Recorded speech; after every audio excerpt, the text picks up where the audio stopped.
আমার একটা প্রার্থনা, আমার কিয়ামত পর্যন্ত হায়াত দাও। আল্লাহ কয় যা যা, ইন্নাকা মিনাল মুনজারিন, তোরে কিয়ামত পর্যন্ত হায়াত দিলাম।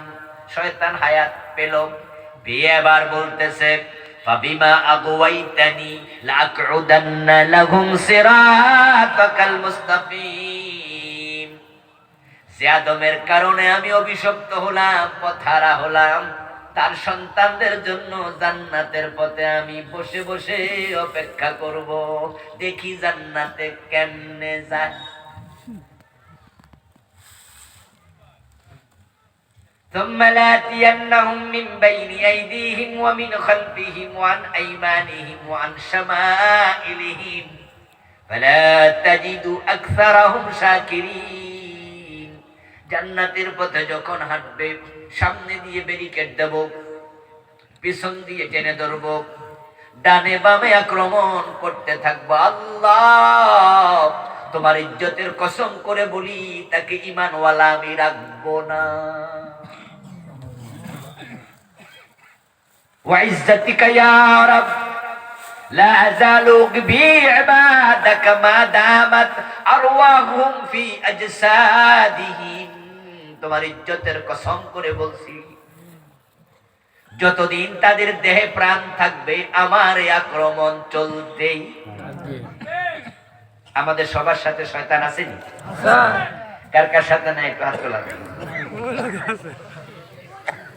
কিরে ভাই, বলে সুখে তো দুই একজন তোলা দেয়, আজকে কেউ দিল না।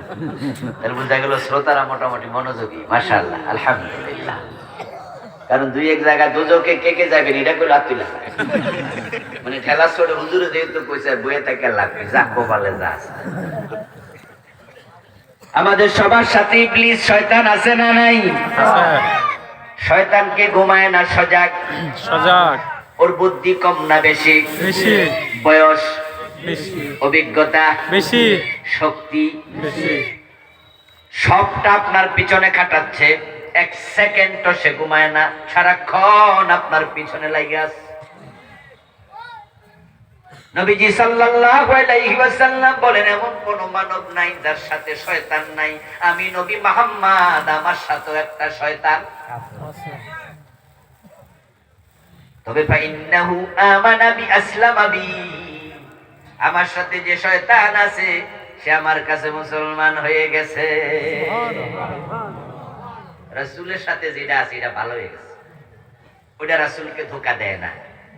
আমাদের সাথে যে শয়তান আছে এ কি ভালো হয়ে গেছে নাকি? এই সারাক্ষণ লেগে আছে। এই আল্লাহরে কইছে কেমনে জান্নাতে আমি দেখা ছাড়বো, সে আমাদের কি দেখে নিচ্ছে না? দেখে নিচ্ছে। যখনই দেখবেন সারা রাত কোনো কারণে ঘুম হচ্ছে না, শরীরটা ভালো না, এপাশ ওপাশ করছেন, অথবা কোনো দুশ্চিন্তা, ঘুম আসছে না, কিন্তু যেই মাত্র ফজরের আজান হয়েছে দেখবেন যে সব ঘুম একসাথে লাগে। ফজরের আজানের পর আমার খুব বেশি ঘুম লাগে, আপনাদের মনে হয় লাগে না? লাগে। কেন লাগে জানেন? কারণ শয়তান আপনার দেহে রক্তের সাথে চলে, আর শয়তান ইয়াজরি মিনান নাসি মাজরাত দাম। হাদিস, রাসূলুল্লাহ বলছে শয়তান মানুষের দেহে রক্ত কণিকা, লোহিত কণিকার মতো চলে। সে আপনার মাথার তালুতে এসে এভাবে হাত বুলিয়ে দেয়, ঘুমা ঘুমা ঘুমা ঘুমা ঘুমা। পায়ের তালুতে মালিশ করে। দেহের কোন জায়গায় টিপলে মালিশ করলে ঘুম বেশি লাগে হে বোঝে। এসে আপনাকে ঘুম পাড়ায় যেন ফজরের নামাজটা কাজা হয়। শুধুমাত্র শীতকালে, শীতের কারণে, মজার ঘুম লেপের কারণে ফজরের নামাজ কাজা হয় এমন লোক আছে না? অন্য সময়ের তুলনায়, গরমের তুলনায় শীতে কি নামাজ বেশি কাজা হয় না লোকদের? অথচ শীতের লাইট কিন্তু অনেক লম্বা। গরমকালে রাতের চেয়ে শীতের রাত লম্বা, কাজা হওয়ার তো কথা না। আমার বন্ধু রাস্তার পাশ দিয়ে হেঁটে যায় কোনো মেয়ে, স্বামী তার স্ত্রীকে সাথে নিয়ে হাঁটছে, রিকশায় করে যায়। রাস্তার পাশে যে মেয়েটা হেঁটে যায় বোরকা ছাড়া, চুল ছেড়ে লিপস্টিক লাগাইয়া, ওই পুরুষটা ওই মহিলার দিকে চোখ গেল, চোখ যাওয়ার পরে তাকাচ্ছে। অথচ পাশে বসা তার বউ আরো সুন্দরী, এত সুন্দরী বউ থাকার পরেও ওই রাস্তার পাশে কম সুন্দরী মেয়ের দিকে চোখ কেন যায়? কারণ শয়তান তার মাঝে সৌন্দর্য তৈরি করে দেয়। চোখ গেলে তুমি আর চোখ নামাতে পারো না। শয়তান তোমার মনে তার আকর্ষণ তৈরি করে। শয়তান 24 ঘন্টা আমাদের পিছনে লেগে আছে। তাই শয়তান থেকে ঈমান আমল বাঁচাতে হলে সাবধানতা, সতর্কতা দরকার আছে না নাই? বাংলাদেশে শয়তান মোটামুটি তার কাজে সফল। কারণ এমন অসংখ্য হাজী আছে, হুজুর আছে, মাওলানা আছে, ইমাম আছে, যাদেরকে অলরেডি সে কাফের এবং মুশরিক বানাই দিছে। প্রিয় নবীজি বলছেন, ইয়াতি আলান নাসি জামানুন ইয়াজতামিউনা ফিল মাসাজিদি লাইসা ফীহি মুমিনুন। এমন একটা জামানা আসবে যে জামানার মানুষগুলো মসজিদে নামাজ পড়বে কিন্তু একটারও ঈমান থাকবে না, সব হবে বেঈমান। আমার প্রিয় ভাইয়েরা, মাজারের মসজিদ, মাজার মসজিদ নাম আমাদের ঢাকা শহরেও আছে, মিরপুর মাজার মসজিদ। নাম কি? মাজার মসজিদ। কথা কয় না রে ভাই, মাজার মসজিদ। আমি তো নাম বুঝি, আপনারা আমার লোক উচ্চারণ করেন। জায়গাটার নাম হলো মিরপুর মাজার মসজিদ। এর মানে হলো মাজার কেন্দ্র করে মসজিদ আছে।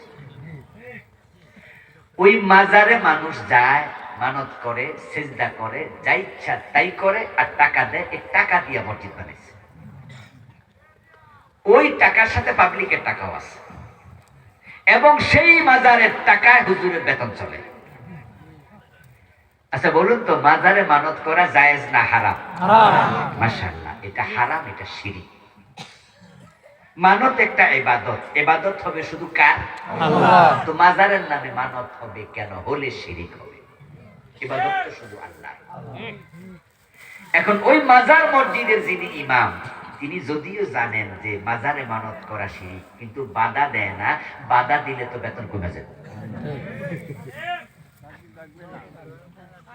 আমার দোস্ত লক্ষ্য করুন, ওই মাজার মসজিদের ইমাম রে শয়তান দুনিয়ার বেতনের লোভে ফেলাইছে। ফেলাইয়া কয়, তুমি এ ব্যাপারে চুপচাপ থাকো, তুমি তো আর মানত করো না, পাবলিকে করুক। এখন দোস্ত, শিরিক যদি কেউ সাপোর্ট করে সেটাও তো শিরিক হয়ে যায়। আদালু আলা শাররি কাফাইলিহি, এটা হাদিস। কোন খারাপ কাজ যদি আপনার সামনে হয় আর আপনি সেখানে একটু চুপ থাকেন, মৌন সাপোর্ট করেন অথবা আগাইয়া দেন, আপনার সাপোর্টে সেটা হলে যারা অন্যায় করলো তারা যেমন গুনাহগার, আপনি সাপোর্ট করলেন আপনি সমান গুনাহগার। সাপোর্ট খুব খারাপ জিনিস, খুব খারাপ জিনিস। আমরা এখানে অনেকে আছি যারা আমরা কেউ জীবনে 1 টাকা চুরি করি নাই।